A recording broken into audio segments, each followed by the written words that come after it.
Well, we do want to talk about the major weather impacts for us today at 10 Weather Impact. You can see we've got showers and thunderstorms a concern again this afternoon and early evening. But here's the thing. Today is going to be a lot more isolated. I know yesterday more widespread. We had a lot of storms that were popping up across the map. Even yesterday morning at this time, we had some rain coming through, and you can see that we are dry as a bone right now on our live radar. So no problems for that with the commute. But in just the last 12 hours, I want to show you right here, we did have some spots that picked up more than an inch of rain. That's blue. If you get into the purples, that's getting close to 2 inches.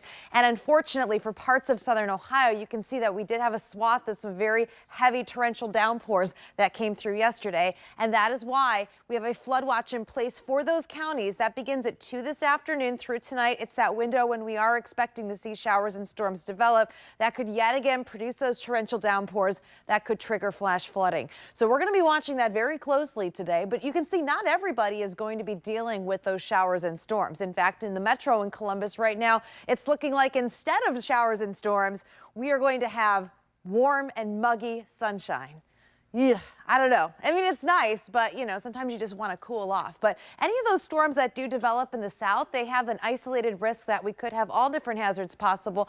My main concerns would be for some potential damaging wind gusts as well as that flooding. So that is something we're going to watch. And as we go through the hour by hour forecast, I'll stop the clock here at 10. You can see it's more few and far between where these showers are going to fire up.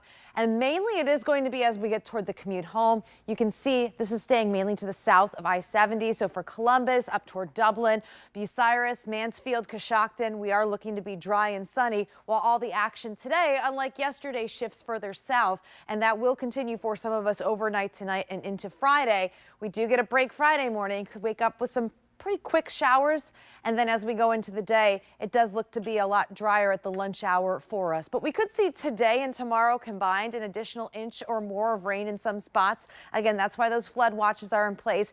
And if you are in a flood watch, you want to have multiple ways to get those alerts. I know tomorrow we're going into a weekend, you might be camping and out and about. You need to make sure you have ways to get those warnings just in case a flash flood warning is issued. But the rain, the clouds, that's going to cool us off for tomorrow. We're down into the low 80s, but then we start the tick back upward in temperatures really climbing. The heat and humidity builds back in. And as we go into the second half of this month, we are looking at seeing some serious heat, which we'll have to watch that humidity and the heat index again as well.